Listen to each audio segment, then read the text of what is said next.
జరిగింది. భార్య భర్తలను గుర్తు తెలియని దుండగులు హత్య చేశారు. రమణ కృష్ణ కుమారి అనే భర్త భార్యలను వారి ఇంట్లోనే చంపి ఇంటి చుట్టూ కారం చల్లారు. పిల్లలు హైదరాబాద్లో ఉంటుండగా భార్య భర్తలిద్దరూ నేలకొండపల్లిలో ఉంటున్నారు. అర్ధరాత్రి సమయంలో ఇంట్లోకి వచ్చిన దుండగులు వారిని హత్య చేశారు. డబ్బు నగల కోసమే హత్య జరిగి ఉంటుందని గ్రామస్తులు అనుమానం వ్యక్తం చేస్తున్నారు.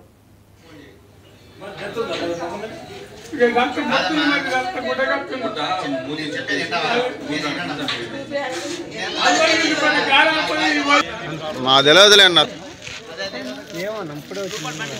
ఊరికే తిరగడం తప్ప ఉపయోగం లేదు ఏం లేదు. ఏమైందండి?